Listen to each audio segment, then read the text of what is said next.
What's going on, everybody? Welcome to another episode of Gaming with the Broscast. You scared me there. You're looking away, and I just blew right into it. What's up, everybody? What is it? Episode 87. 87. Today is August 16th, 2021. I hope everyone's doing great, having a great evening or a great day whenever you're listening to this. Yeah. We got some fun stuff lined up today. We're going to talk about Hades, which recently came to Xbox and PlayStation. I've been playing a little bit of Slime Rancher on the Xbox via Gamepass, so I want to talk about that. And then we got to talk about some news, talking about all this stuff with Abandon that's going on. Yeah, I'm curious because you've done a lot more research and kept up with it than I have, so I'm curious on kind of what's going on because I've just vaguely seen some stuff. But I've been jumping down the rabbit hole a little bit. So. Yeah, I just saw that it was like supposedly it's supposed to be like a Silent Hill game or something, but I don't know. We'll talk about that here very shortly. But before we jump into news and what we've been playing, Nick, how was I guess my name is Harrison and I am joined by my brother Nick as always.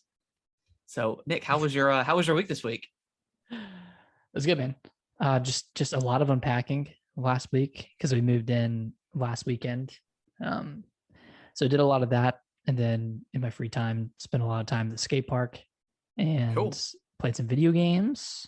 Nice. I watched both Suicide Squad movies. Okay. I watched the new one, I guess, on Sunday. New one was good. Yeah, the first one was pretty bad. And this one is kind of like a soft reboot, I guess. I think they still mention it's in the world of of like the DC whatever verse, cinematic universe. But this one's a lot better. There's a crap ton of characters in it, just random like celebrities that you're like, yeah, you're probably gonna die within the and they do, and it's it's quite over the top, but it's a lot of fun. Like it's like a 2.5 hour movie directed by James Gunn, so he did Guardians of the Galaxy Volume 1 and 2, so it was in good hands, and I liked it a lot better. It was a fun movie. And it was weird going from that and then watching Suicide Squad 2016 after that, because there's just like a blatant kind of tonal shift, and like of course like the first one, I'm going to call it the first one even though it's not necessarily the first one. The first one was PG-13, so it was a lot less gory, and at the same time kind of like took itself a little bit too seriously and spent too much time trying to build up these characters, whereas the new Suicide Squad just jumped right into it. Yeah, they went into a little bit of like the kind of the main characters' backgrounds like once the movie started. And all the Joker stuff was just absolutely horrendous. Like any scene with Joker in the first movie. I don't think he even in the first movie. Yeah. Oh yeah, I think Jared Leto is an awful Joker, but it was some people disagree, but I think he's the worst out of all of them. But I mean, I didn't think that movie was very good anyways. So maybe I would like to see him as a Joker if under like a better director or a better movie. But I mean, coming from Heath Ledger and then obviously Joaquin Phoenix's performance as Joker, granted those are his Joker, it would no way fit into this style of movie, it was just different or universe. But anything with Joker. And I think it's funny that after I watched the new Suicide Squad, I jumped into Harley Quinn, and I don't think Jared Leto's in the movie at all. There's like one scene where like you see like the back of like the Joker, and I mean that could have been anybody. So and I don't think after that first movie, because I think he was supposed to be in a lot more scenes, and then it ended up getting a lot of his scenes ended up getting tossed away or whatever, put to the side, cut. And I don't think it broke contract, but I don't think he was aware that a lot of his scenes were getting cut. Oh, so I think it left a lot of bad blood for Jared Leto and the Joker. But I mean, I know he was in like the Snyder cut at the end of that movie, but that's really it for his Joker, right? I mean, I think so. I don't think he'll be in anymore. Probably not. I mean, who knows, but I don't think so. Yeah, I just don't know how they would fit him in. And is it Robert Pattinson? He's going to be the new Batman, right? Yeah, and I'm super excited for like when they casted him, of course most of the internet rolled their eyes because they're like, really, the dude from Twilight's going to be Batman? But then you saw the trailer and you're like, oh, it's actually like pretty badass. So I'm pretty excited for that. But do we know who the villain is? Is it Penguin? I think it is. I think there's maybe a few villains in it, but yeah, I think Penguin is the main, and I think maybe the Riddler is in it, but I could be wrong. I'm not sure. I haven't seen that trailer since it first premiered, so I have no idea. Yeah, I want to go rewatch that because I remember that just giving me like a really cool feeling of like this is going to be. I mean, maybe not on the level of The Dark Knight, but it just looked. Yeah, looks cool. Really, really good. Yeah, and then like the only DC movies I've seen at this point have been Suicide Squad and Harley Quinn, which I watched right after that. Just none of it has appealed to me just because I feel like it takes itself way too seriously. Like with Marvel, there's obviously like plenty of dark moments, but there's a lot of like lightheartedness. But like I feel like with every one of those movies, it just like is so dark. And I understand like some of those were Snyder movies, and I'm not a big Snyder fan. I don't like the way he edits his movies or anything, but I have seen the second Wonder Woman, which was terrible too. But so the first one was good. I don't think I saw the first. No, did I? No, I didn't see this. I didn't see the first one. I watched 1984, whatever it was. Okay, and it was pretty bad. That one was terrible. But I mean, I heard Aquaman was pretty good. So I don't know. Aquaman and I guess Joker was one of them. Joker was incredible. Yeah, well, Joker's not part of like the DC cinematic universe. Is it not? No, not that one. That one didn't there. It's just I think it's spinoff. I don't think they'll do another one of those. But was that even made by Warner Bros? I don't. Maybe it was. Or was that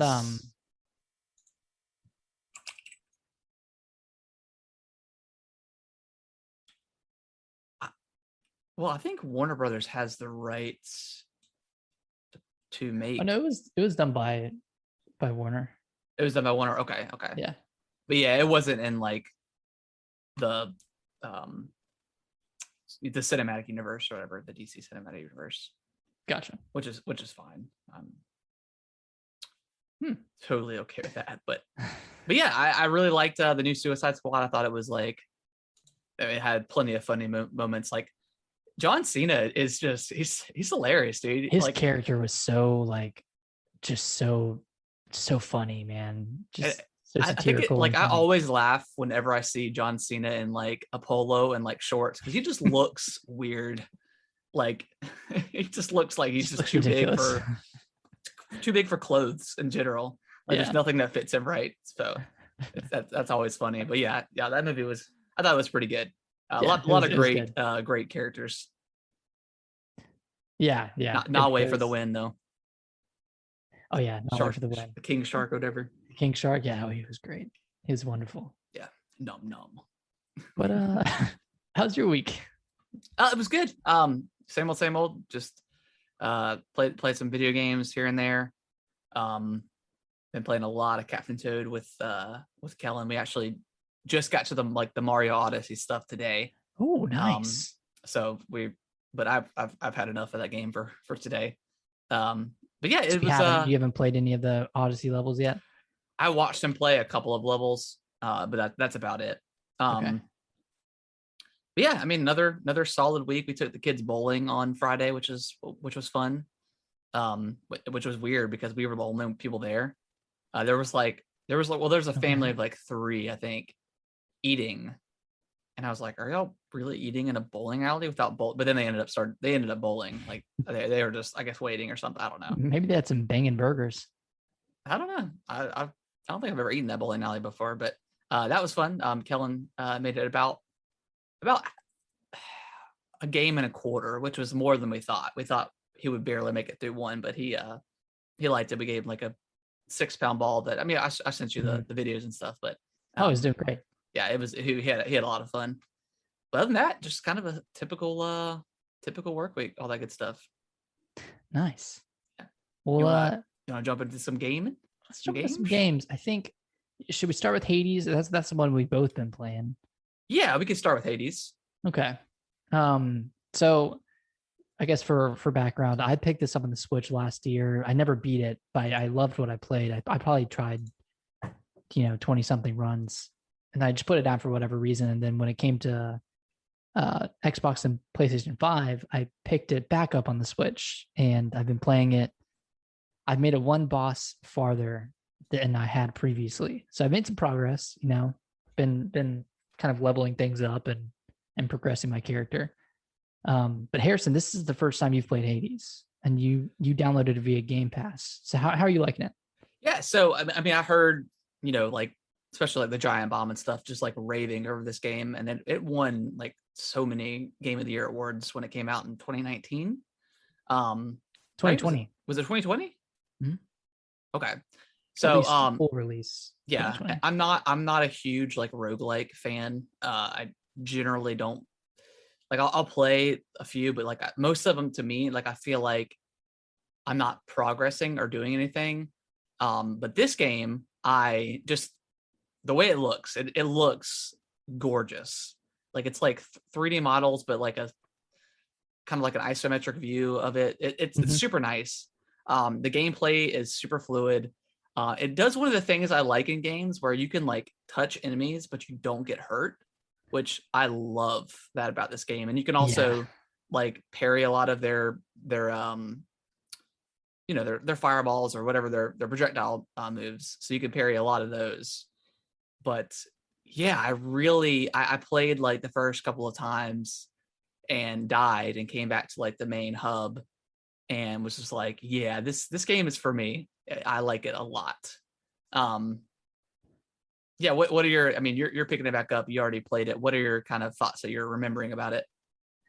I just love that the game is smart enough to remember what you've done in previous runs, and characters will reference that. So like if you make it the farthest you've ever gone, someone's going to mention that. Or if you keep losing to a boss, that boss is going to keep mentioning that. Yeah. So that's like super cool. And just, there's so much dialogue that that you can choose to listen to. Mm-hmm. And then all the character models just look really, really badass. They all look really cool. So I've been loving it. Like I love the grind of getting the purple shards. I don't know what they're called, but getting those purple shards and then going to the mirror. They're like darkness or something. Yeah, darkness. Darkness, is that it? Okay. Yeah, getting that darkness and then going to the mirror and leveling up all of your abilities and getting the keys, unlocking more abilities. Like there's just like, it's definitely a roguelite because you can actually like progress your character and you're not just starting from scratch each time. I love the fact that if you're wanting to work on something, whether it's the darkness, whether it's getting the keys, or maybe getting, I don't know what it's called, but the stuff that you can that you can renovate, hell to, Hades to, add more stuff into your run. Like, before you go into each door, because the first couple of chambers you do, or rooms you do in this game, it's pretty linear. Like you go in, you kill the set amount of enemies in there, and then you go to the next door. But eventually you'll have a couple of options to split off, and you can either go to the room that when you beat it, you get the keys, or hearts, or whatever it is. So you can like focus on something specific.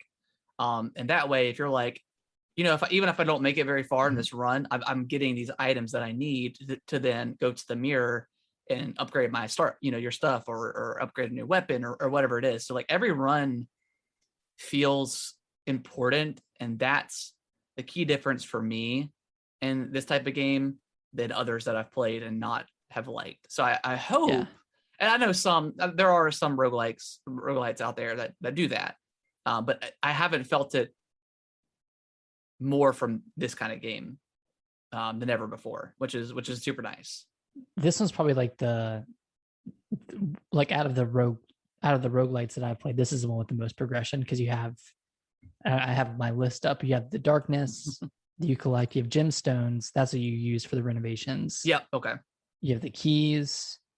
And then you have like random stuff like Titan blood that you can also use to spend on weapon upgrades. Mm-hmm.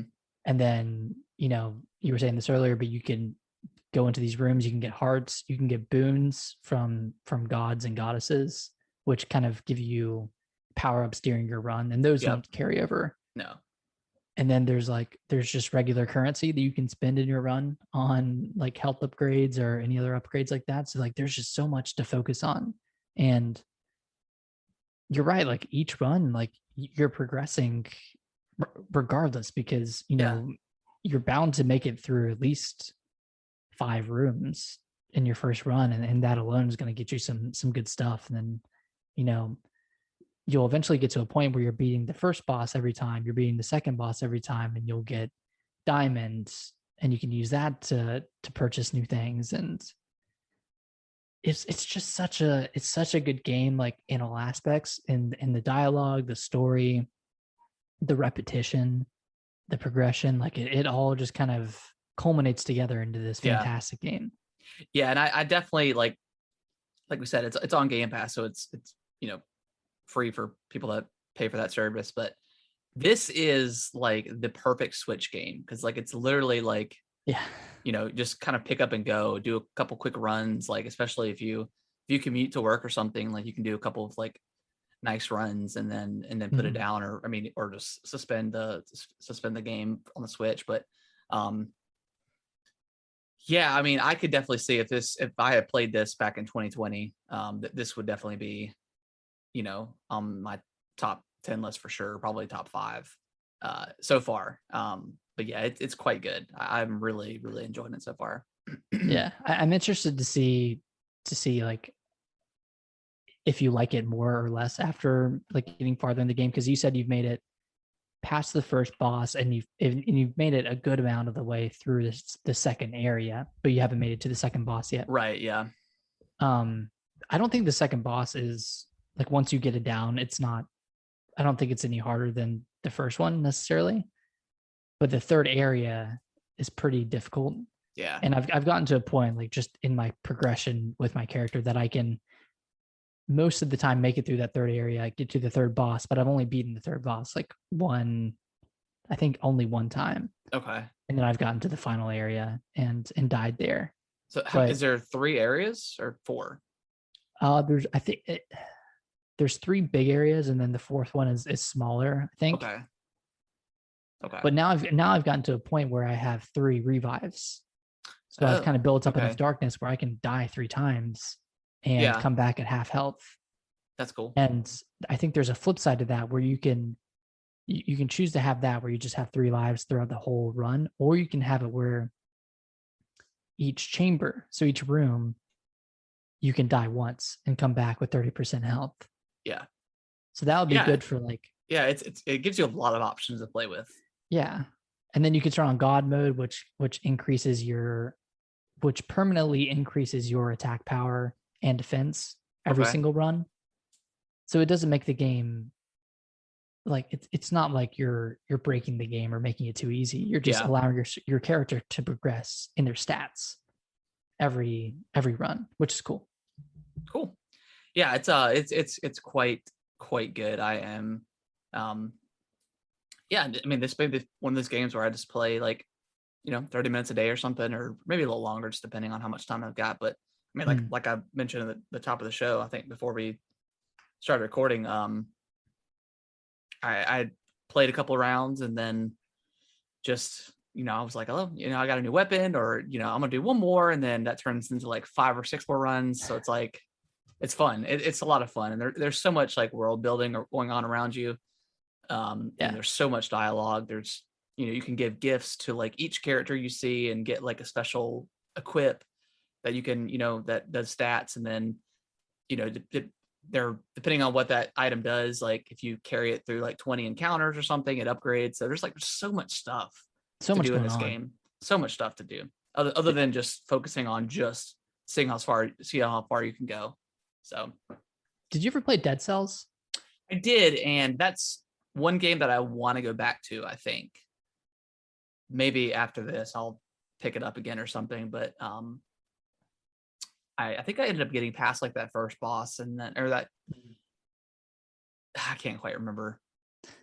And you never played Slay the Spire, right? Mm-mm. God, I think that for me, that's like the trifecta of roguelike games. Yeah. Slay the Spire, which is like a card-based game. Dead Cells, which is a 2D action game, and then this one's a isometric action like that.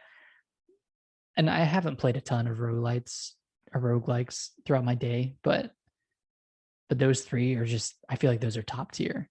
If you're going to get into it, you should play any one of those three. Yeah, it's Hades is quite good. Yeah. Tell me about Slime Rancher. What is this game? Okay, so I saw this game in the Indie World presentation, and this game is coming to the Switch, or I think it's already out. So I'm reading from the wiki here because I don't want to mess up my description of the game. It is a first-person life simulation adventure game where you go around and you're sucking up, because you have this gun, right? And you're sucking up these slimes of different color, of different type. Okay. So kind of like imagine like a Pikmin, but they're slime. They're like sentient slimes. They're like kind of like Dragon Quest or something kind of slimes. Yeah, and they each have like kind of different behavioral patterns and different abilities. Like one is kind of like a rock slime, and you don't really use those abilities for anything, but they will yield you different, I guess they'll do, basically they spit out these things called plorts, and these are like diamond little items that are specific to each slime, and you can sell those for varying prices at the store, and that store changes its prices each day.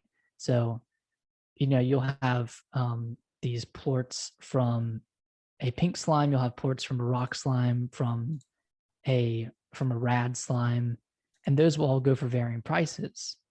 So essentially what we're trying to do is you're capturing these slimes, you're putting them in a square, kind of a square container, so to speak, and you can upgrade this container, and you can feed these slimes either veggies, fruits, or chickens, and they'll produce the plorts that you sell.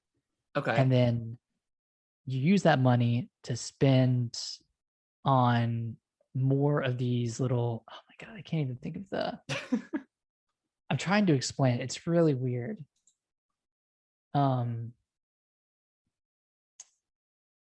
Almost like these plots of land that you can either use towards keeping your slime, you can create little gardens that produce these fruit that you can feed to your slime, or you can do like a chicken coop and keep chickens in it so you can feed those to slimes depending on what they want to eat.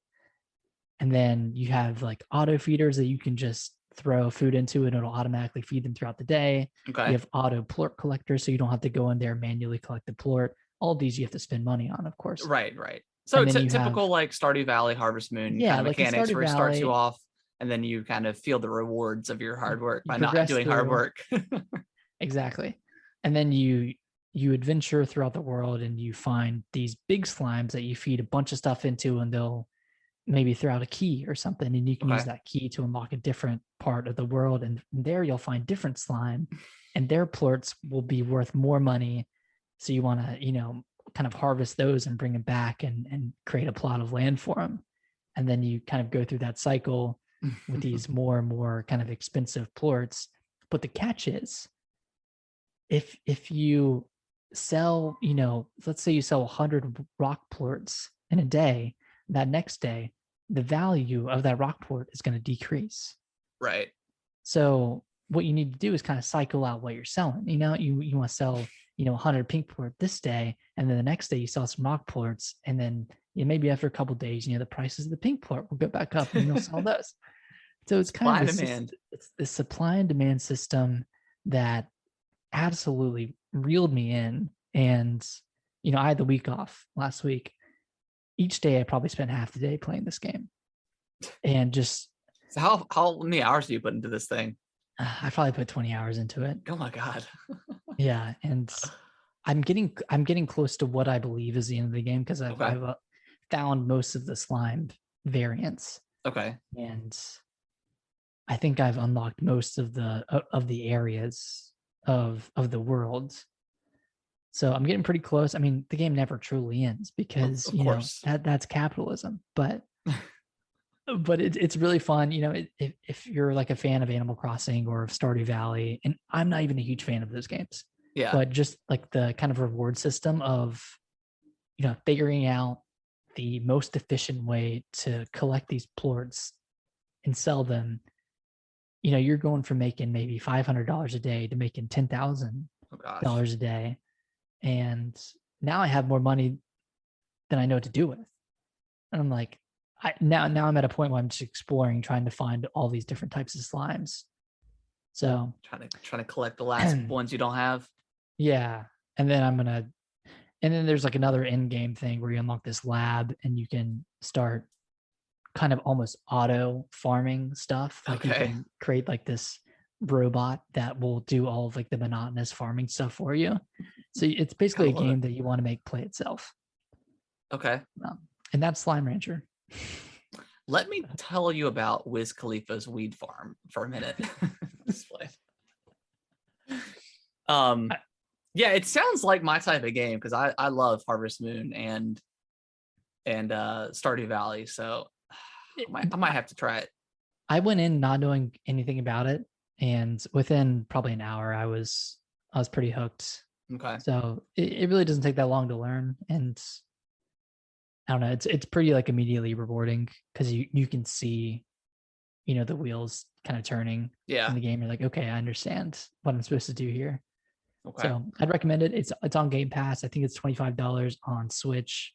I'm not sure how it runs on Switch, but it runs pretty good on Xbox. Okay. I'll have to I might try it out. Yeah, so that's Slime Rancher. Slime Rancher. Cool. Any other games that you've been playing, Nick? That's pretty much it. I just been playing a little bit of Halo 5. Really? What got you into that? I have good internet now. So I'm just playing multiplayer games. Okay, cool. Well, at least you got that good fiber, right? Oh yeah. What about you? What else have you been playing? I have been playing some more. I haven't played any Zelda this week just because Kellen, yeah, it's just so hard to play. Captain's Toad, we have played a crap ton of it. We have finished the 3rd episode in the game, and we finally unlocked like the Mario Odyssey stuff. So for the value, I mean, this game's $40 or whatever. It's got a lot of content. There's like a lot to do in each level. I can say the game is really easy when you're playing by yourself. When you're playing with another person and you both have access to the camera, it can be pretty frustrating. Like I've had to tell them, I was like, all right, I'm going to take over the camera. Don't touch the camera. Just follow me. I'll tell you where to go and we'll beat this. So, so the good thing is we're at the Mario Odyssey part. The bad thing is like, I'm kind of checked out. You kind of over it now. Yeah, but I'll probably play some more with them just because it's Odyssey levels. And that's kind of what I wanted to see in the first place. I was using my GameCube Switch controller, and I don't know what's going on with it. I don't know if it's experiencing like drift or something, but we were playing earlier and like the camera just kept spinning and spinning and spinning. And I was like, Kellen, like stop with the camera. And like I noticed because like every time whoever controls the camera, whoever's using the camera, like the outer screen turns red or blue based on who's got the controller. And it was me that I noticed. So like we were fighting like the last boss, and I had to like hold the C stick or whatever like in place. Yeah, it was annoying. And that lead up to that fight was again annoying because the camera control was getting in my way. Mm-hmm. But other than that, I mean, the game is it's a lot of fun. I mean, the puzzles are fun. All the levels are super different. So Do you know how many levels are in the Odyssey section of the game? Probably just as many. Well, so I think maybe 10. Because that's more than I thought.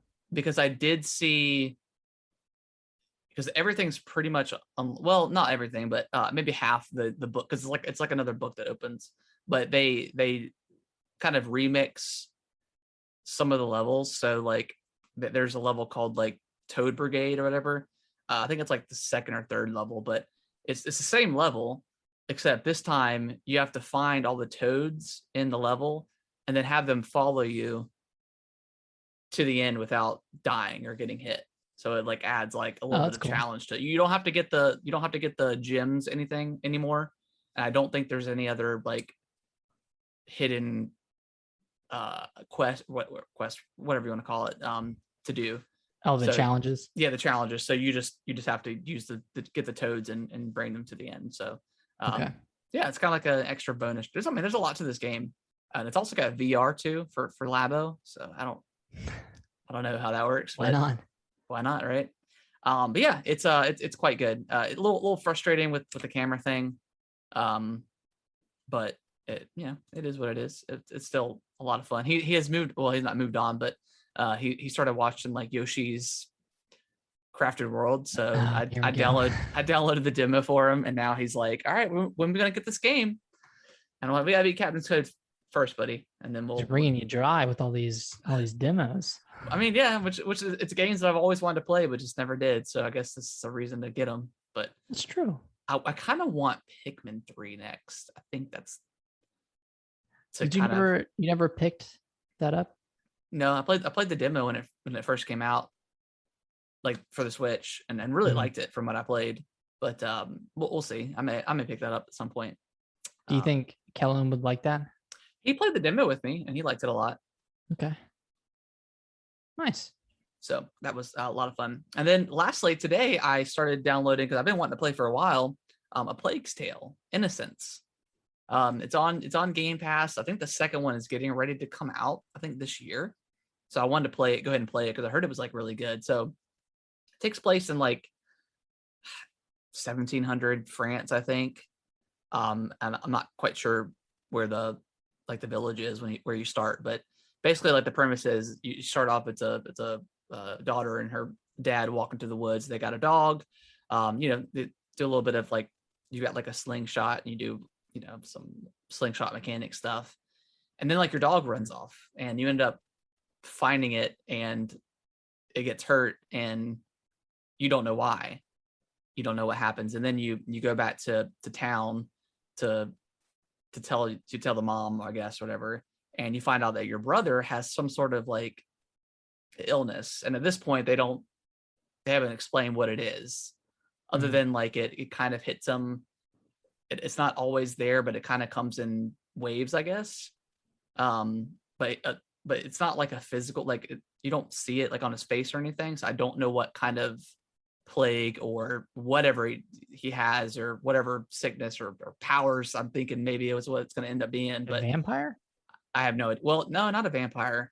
But like the mom's working up on like potions and stuff. So it's a really cool premise, and like the village ends up getting attacked, and you have to sneak out with your mom and your little brother, and it's really cool so far. So I'm going to definitely go through this, and seems like it's going to be like a lot of sneaking more than anything so far. But I heard that it gets a little bit kind of more actiony towards the end, but like I know it's based on rats, like it's like a rat plague, because like at the main screen there's just thousands and thousands of rats like in this little room or whatever, like moving around, and then it starts. So it looks really cool.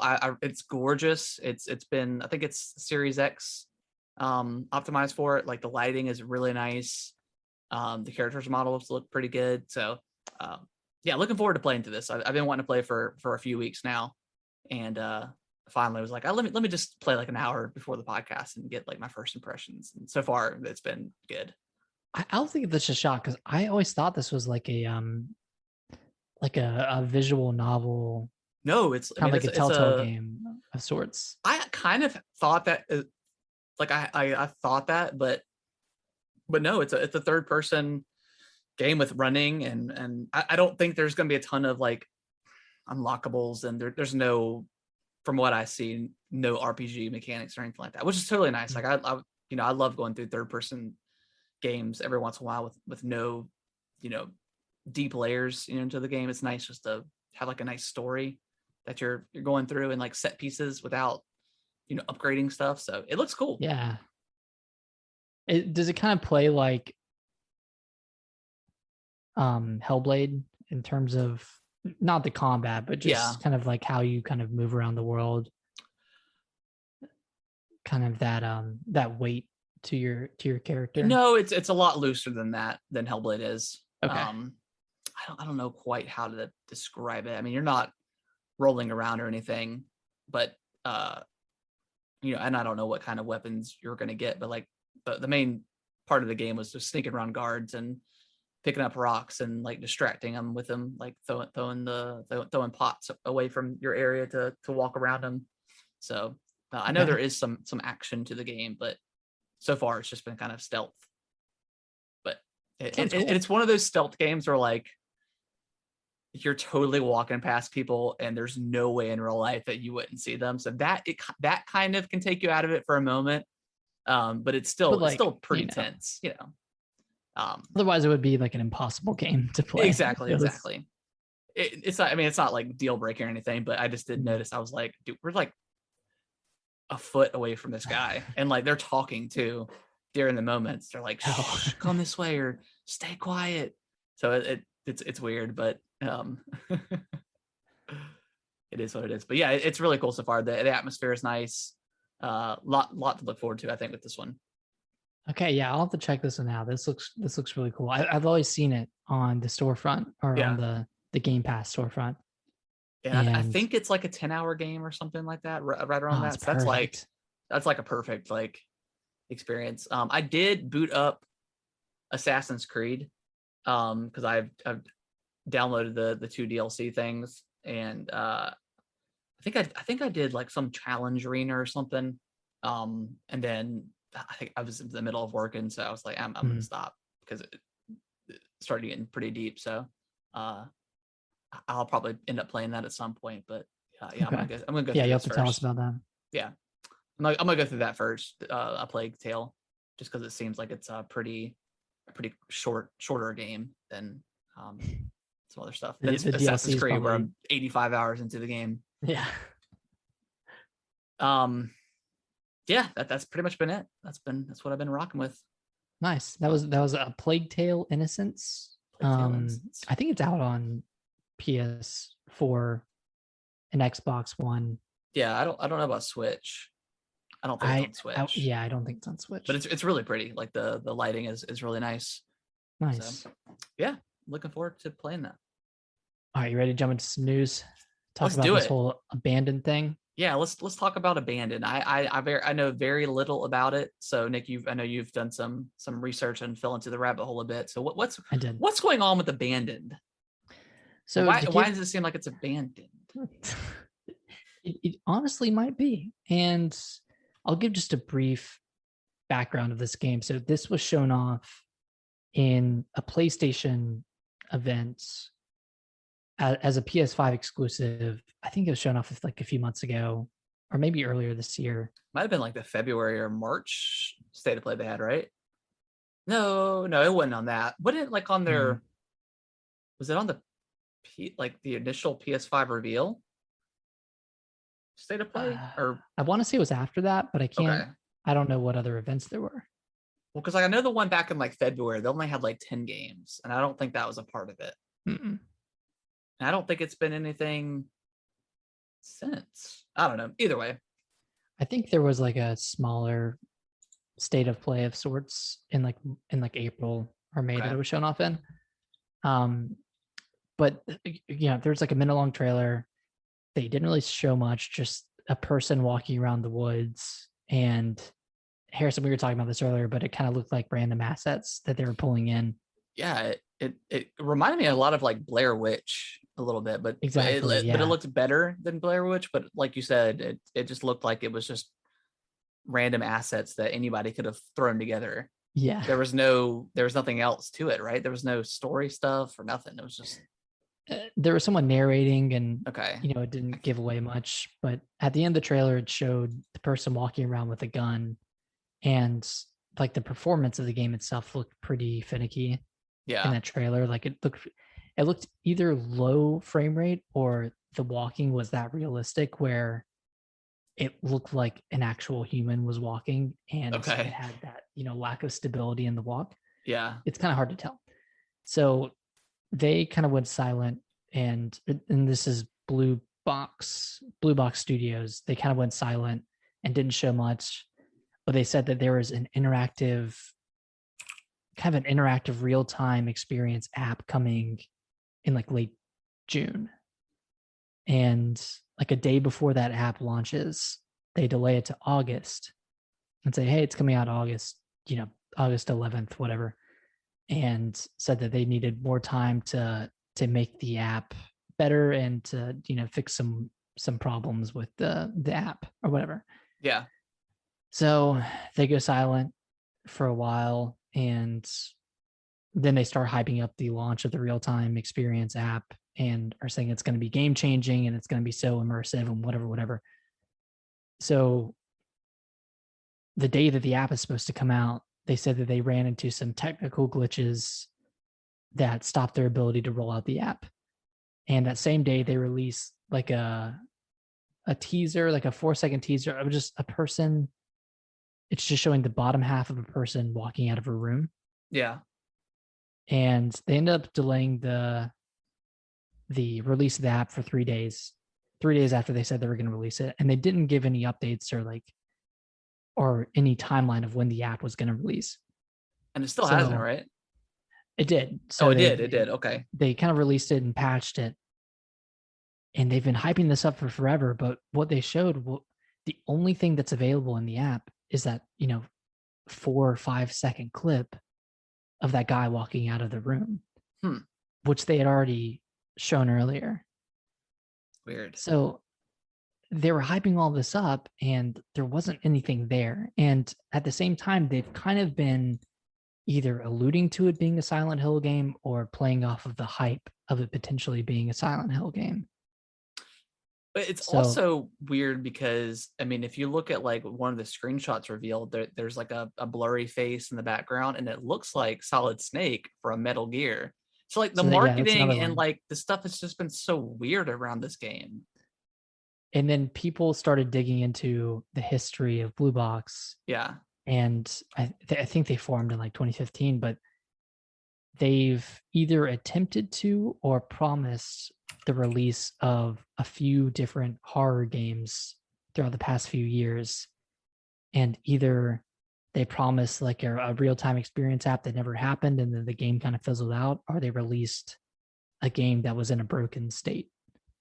And, out of maybe the one game that they've put out on mobile, like they really haven't released anything in the past 6 years.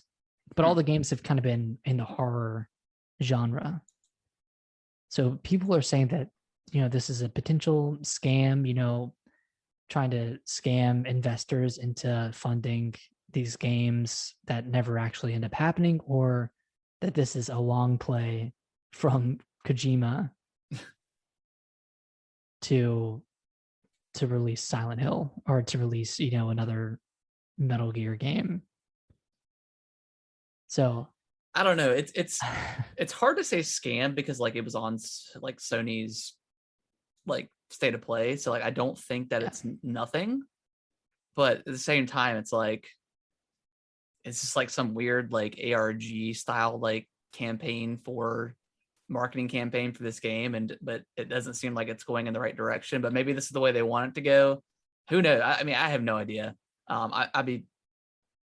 obviously keep an eye on it and, but yeah, I mean, it's still interesting. It's weird, but.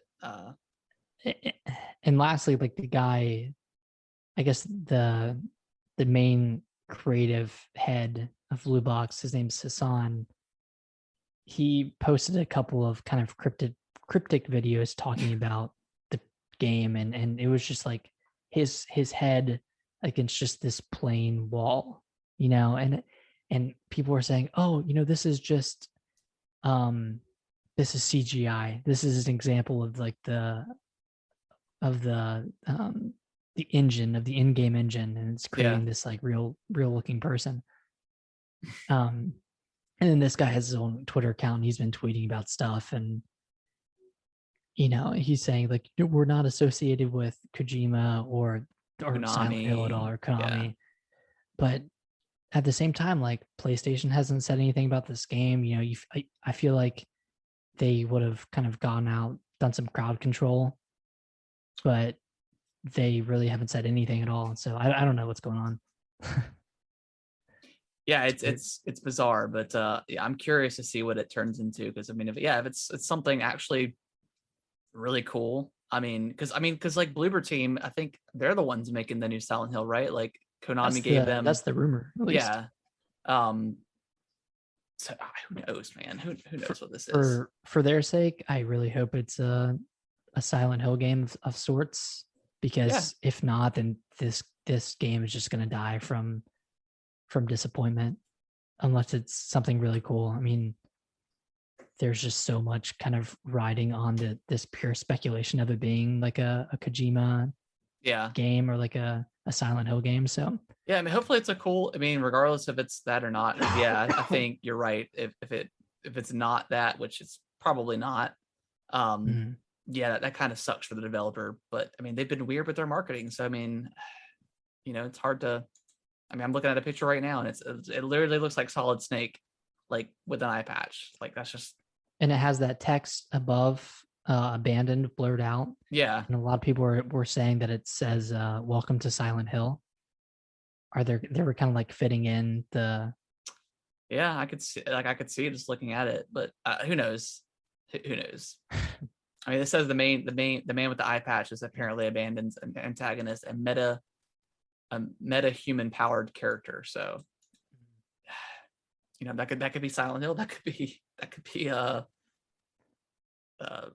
Metal Gear Solid. I mean, who knows, man? But it's interesting. It'll be interesting to keep track of and see what's going on with this thing. Yeah. Hopefully, it turns out to be something cool, regardless if it's, you know, Silent Hill or not.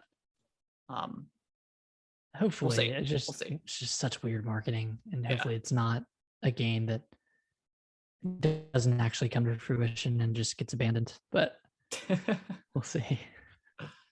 You want to jump into the Nintendo World Indie World event? Yeah, I can go over the games here. I guess one of the bigger ones is Shovel Knight Pocket Dungeon. Yeah, they keep pumping out like Shovel Knight stuff. I mean, this looks okay. I mean, it didn't get me like super excited or anything, but it looks like a Tetris, but it's also got like a platformer as well. So you actually move your character. Yeah.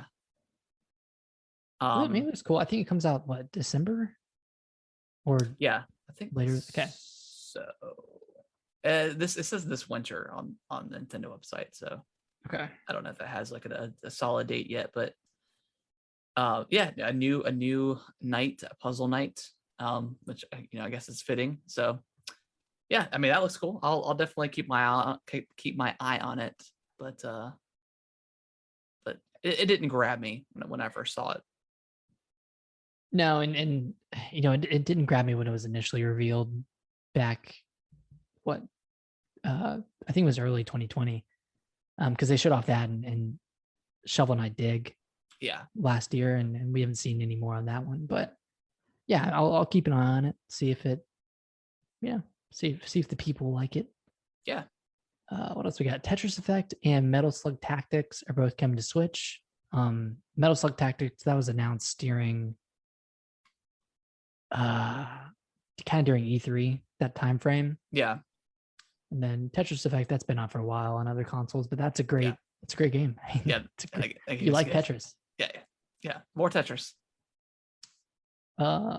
Axiom Verge 2 and Garden Story, Islanders, Slime Rancher, Curious Expedition 2, Boyfriend Dungeon, those all stealth released the day of the presentation. So I've heard some good things about Axiom Verge 2 and Islanders. Apparently Islanders is pretty fun.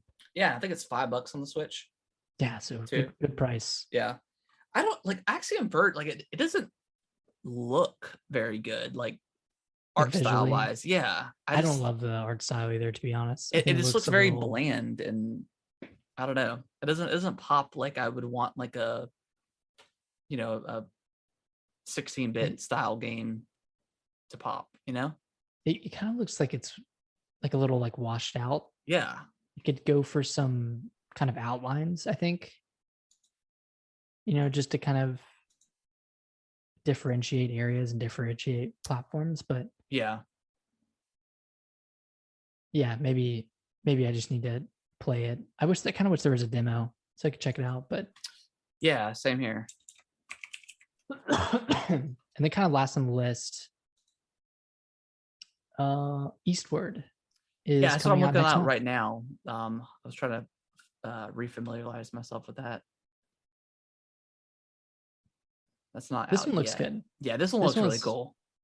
This was behind the Stardew Valley and Wargroove people. Okay. Chucklefish.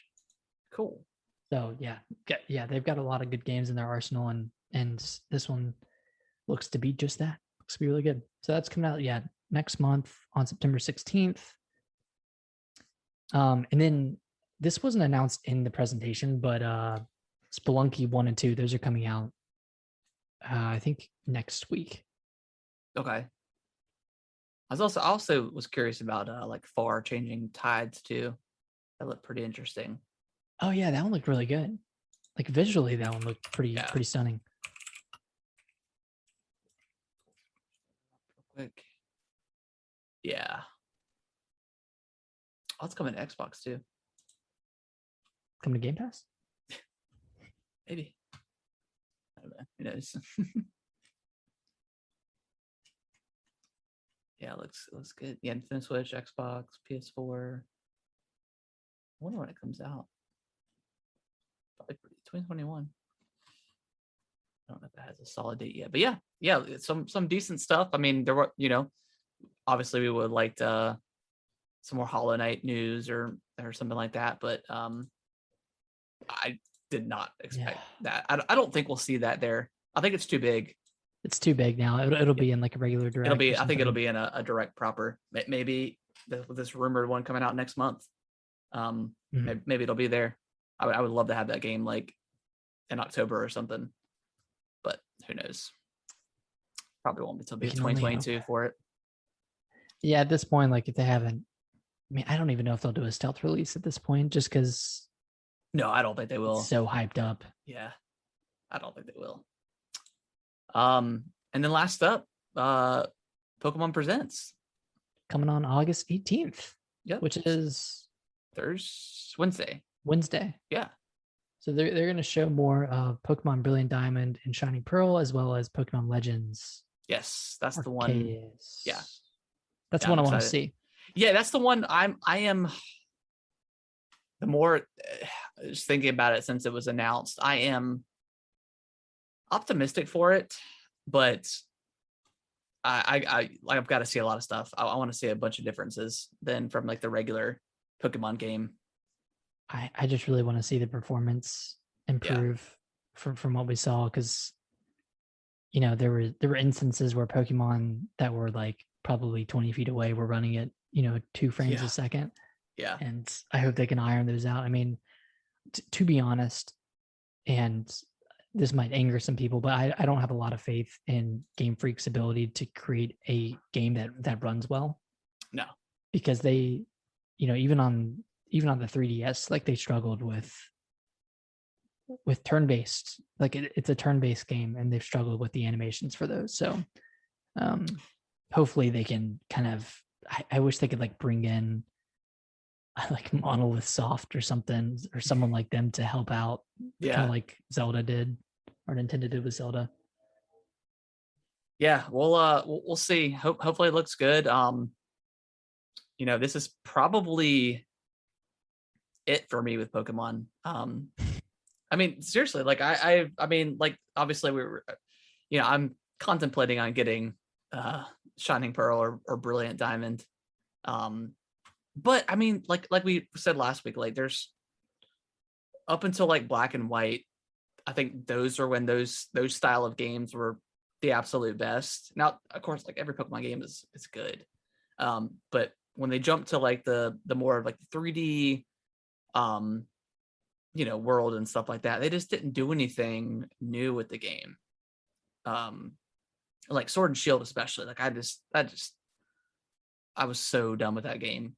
So yeah, I want to see something just completely new and just I want them to take a chance with this. Just make the gritty Pokemon, or like just do something else, because they've been doing the hand-holdy kind of, I don't know, just kind of washed out Pokemon for so long. Yeah. And I mean, just start us in like a little town, give us like the basics, and then Breath of the Wild us and just throw us into the world.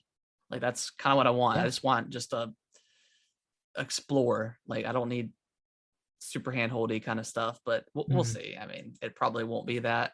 It'll probably just be a more open like Pokemon game. just like a whole a game that has only wild area. Yeah. Which I didn't like the wild area in Sword and Shield. I thought it was boring. It was boring.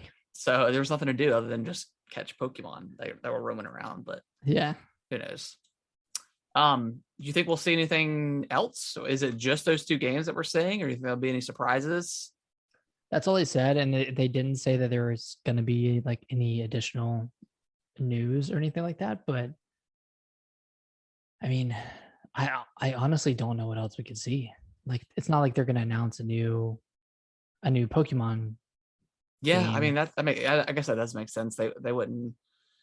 I was thinking maybe a new Let's Go game, but like, I mean, there's no way that would come out before those two games, and those two games are already coming out pretty close to each other, which I still think Legends will probably get pushed, but we'll see. You think so? I mean, it's 2021, right? Or like April 2021? January 2021. January? Oh yeah, I for sure. Right, with Elden Ring. Yeah, I think that's definitely getting pushed, but who knows? We'll see. We shall see.